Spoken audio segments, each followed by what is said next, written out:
What are you taking, Julius? Nothing. But this gun. And then my fists.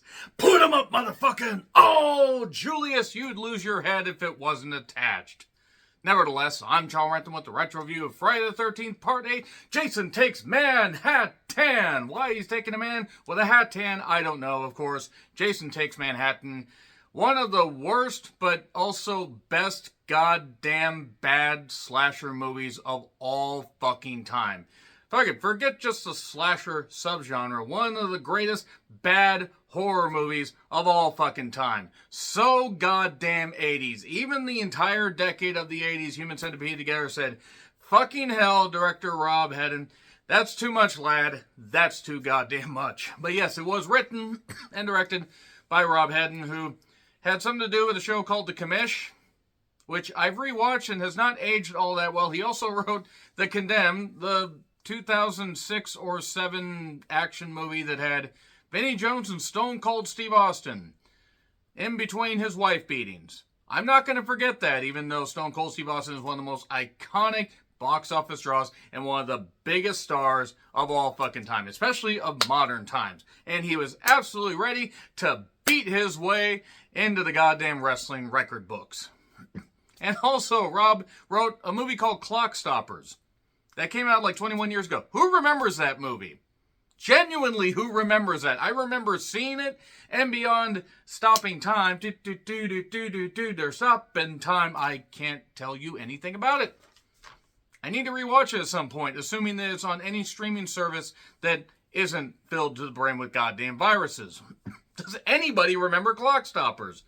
Does anybody remember Friday the 13th, Part 8, Jason Takes Manhattan being any good? Because really it is, ironically or unironically, really, really mystifyingly awful yet hilarious. This is easily peak bullshit for Jason at this point. And then we got to Jason Goes to Hell that came out 4 years after this.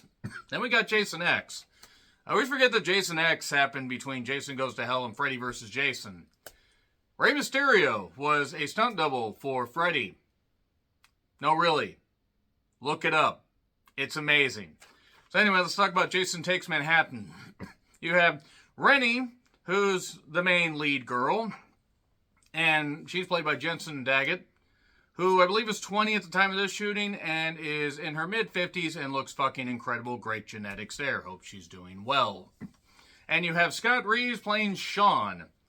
And then you also have Kane Hodder returning as Jason. And you have Peter Mark Richmond, which is a name that you might not know unless you're an MST3K fan, and you really might not know him unless you remember Agent for Harm. That's right. Adam Chance is in this goddamn thing as Uncle Charles. And it's funny, he says a line at one point, you know, corpses can't walk. Says the guy that looks like a walking corpse now, and I think he lived to be 92. He died a couple years ago. Rest in peace, Peter. I'm sorry. This movie fucking almost broke me, and still got Jason Goes to Hell to finish the whole rewatching. I had no intention of going from part 3 all the way to now, but then I just binged them and was like, hey, why not review this and, you know, have it up for Friday the 13th. And Kelly Hu's also in this, you know, from Scorpion King. She was also the voice of Stacy on Phineas and Ferb. Kelly Hu, by the way, who looks incredible. She is in her mid-50s and looks 30. Great genetics there.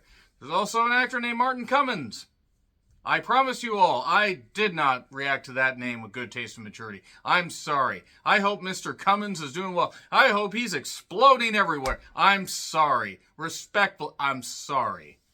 So nevertheless, yeah, a lot of star power, I guess, in this, especially for MST and, you know, fans of just general funny films. Jason is brought back from his watery grave again, not by a telekinetic, not carried, aka Tina the Terrible, as I said in my Part 7 review. But no, brought back because there are two people that are on a boat, and they lay their anchor on a giant power line in the fucking, you know, lake, not the ocean. They end up shocking Jason back to life because he's trapped in the dock. And then Jason comes back, he takes the boat, he gets on a cruise ship that somehow makes it all the way from the docks of, outside of Camp Crystal Lake all the way to the Atlantic Ocean. They never establish where exactly Camp Crystal Lake is, but regardless, it could either be on the Pacific coast, even if it's in Jersey. Why would you need to take a cruise ship from there to the... Why would you need to do that? You could literally drive. You could literally take a standard boat. I mean, and considering this cruise ship only has like 20 fucking people, you wouldn't need to rent a goddamn cruise ship called the Lazarus. It's definitely a Lazarus pit. So let's talk about this movie. Rennie and Sean, by the way, are the two main heroes, I guess, of this whole thing. The budget was $5 million, which is almost twice as much as the previous installment. Actually, is 2 times the budget of some of the previous entries. So it's beefy. That would be $12.4 million in today's money, and that's 1989 to 2023. The opening was $6.25 million. So good, did well, low considering not just the increased budget, but the fact that it was a law of diminishing returns. That's $15.5 million in today's money. And the gross was $14.3, which would be $35.5 million in today's money. So the lowest grossing Jason movie. Now, it made its money back, don't get me wrong. Even with marketing, the marketing might have been $2 million, even at that point. Still made its money back. But they were heading down the primrose ass. I think that's how that saying goes. So I'm not going to describe much more of the plot here beyond the fact that Rennie has visions of Jason for some reason. This is because her Uncle Charles, played again by Adam Chance from Agent for Harm, and also other stuff, but that's what I mainly know him from, as it told in the flashback, he wanted her to learn how to swim. So he said, we're on Camp Crystal Lake. Jason's going to pull you under if you don't learn how to swim, honey. And then she was haunted by that. And that's told in the flashback, with about 20 minutes left. This movie's 100 minutes long. 100 pissing minutes long. And really only had enough material for about 80. We did get a few, recaps of, like, previous events. Obviously, why the fuck wouldn't we? There was a rat that came out of a barrel that looked so deeply confused, like, can I go home now? It had to have been someone's pet rat. And the director actually did want to do some various shots of, like, Jason in MSG, Jason at the Brooklyn Bridge, at the Statue of Liberty, the Empire State Building. And the studio said, fuck you, because we only have $5 million. We need to pay people. Like, pay people to have clothespins to hold up the cheek flaps of Peter Mark Richmond. I'm sorry. I'm sure he was a lovely man. But good God. He looked more like a skeleton than John Carradine and David Carradine put together, especially David Carradine now. So, the pans over New York City actually were a lot cheaper, and then we have a couple dispatched because they're stupid and they don't realize where they're dropping their anchor. And also, that was a giant electrical cord, pipe thing, whatever, underneath. And, yeah, recaps. We get recaps of stuff because he has to tell the story about Jason. I did like the almost, not Dragnet, but like 80s, like synth Dragnet version. Not good Dragnet. Like of, oh, this is a city and this is a city that never sleeps or whatever the fuck he said. And then Jason basically gets the, dispatches both the kids and kills one of them in a hilarious way. Just stabs the lady through the cargo hold like, it does not look like he's stabbing her. That looks like something else. Jason Jacks Manhattan is what I was doing. And then he gets on the ship, gets on the cruise ship. The disco bar on the cruise ship was a choice. There's a dog in there. I believe the dog's name is Toby. Toby lives, by the way. He lives. That poor dog looked so confused. There was a point where they were going to have Jason kick the dog, and Kane Hodder said, that's too far. As a guy playing somebody that impales and beats people in sleeping bags against trees. I won't abuse animals. And good on Kane Hodder for putting his foot down there. The 80s metal band where the girl kind of looked like Joan Jett, if Joan Jett basically was, on like copious amounts of hairspray and wasn't a talented singer. I'm sure that person playing the non-Joan Jett actually was talented. And the 80s were guys filming. Facing your fear doesn't always mean that you conquer it, says the human walking corpse.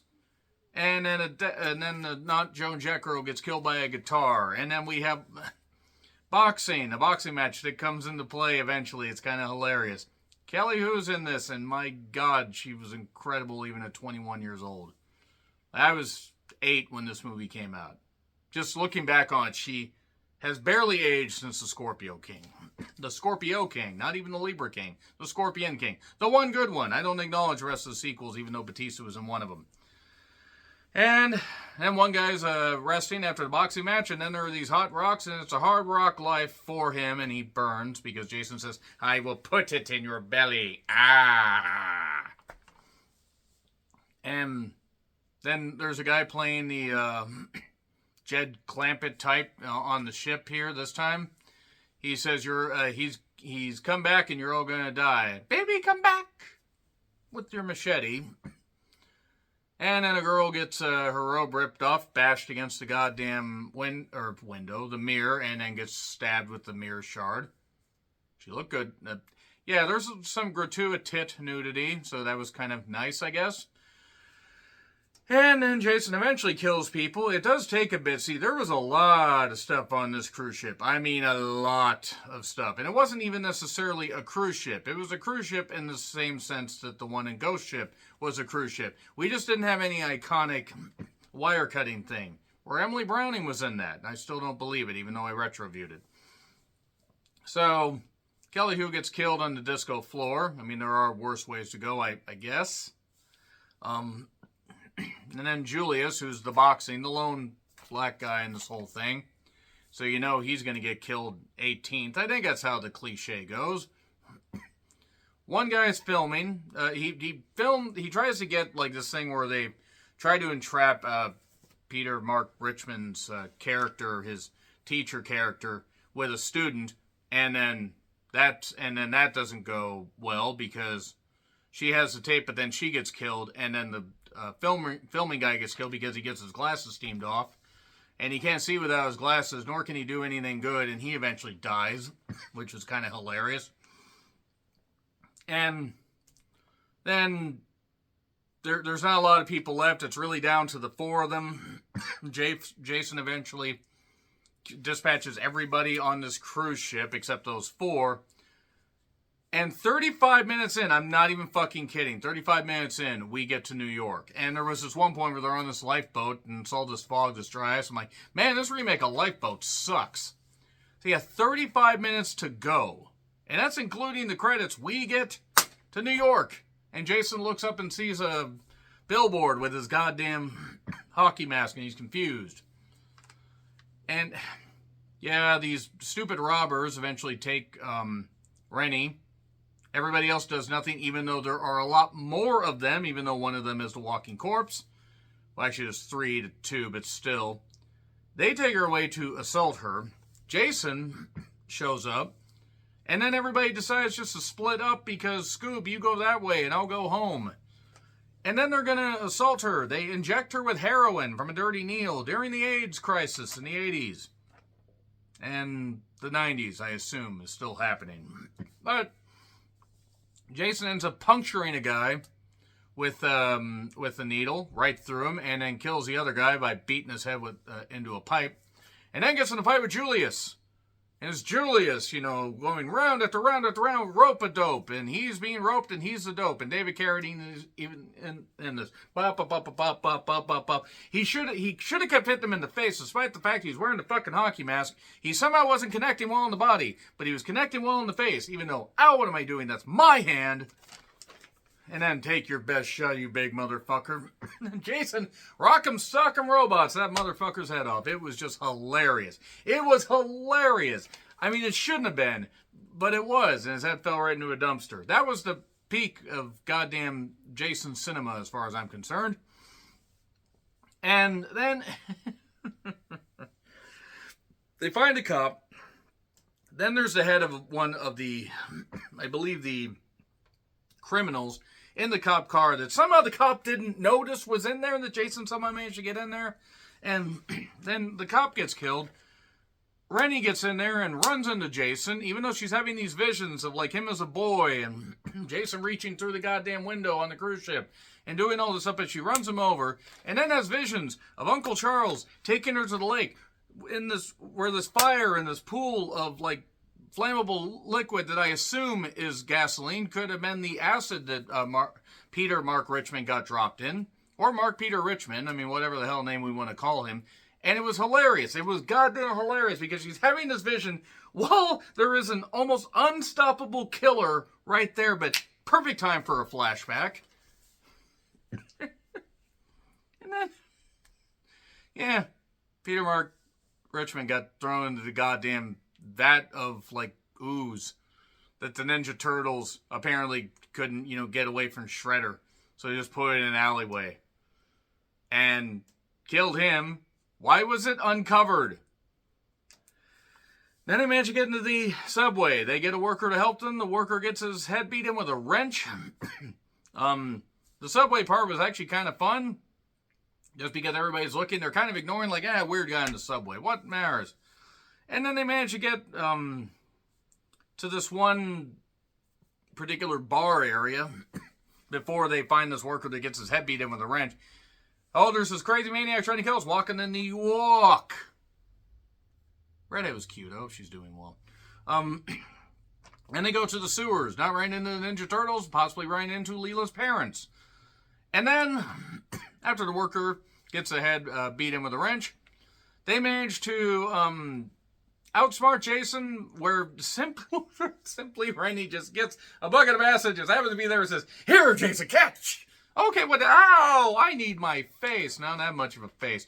And then Jason, or Kane Hodder as Jason, reenacts that scene from Possession, only not nearly as good, where he's going around the subway and all that. And Possession, I think, is still on Shudder. Check out Possession. It was great. I'm not necessarily certain I understand it. I don't know if the people making it understood it, but it was great. The main girl, Sam Neill, oh my God, it was great. Let's get back to this. After the acid bath, Jason gets washed away. The dog's alive. And there you go. That's it for Friday the 13th, Part 8. Jason takes the man hat tanned. Jason Goes to Hell is all that's left. Jiminy Christ. Anyway, agree, disagree with what I said, like, share, subscribe, Twitter handle in the description. I'm John Ritlin. I'll see you soon.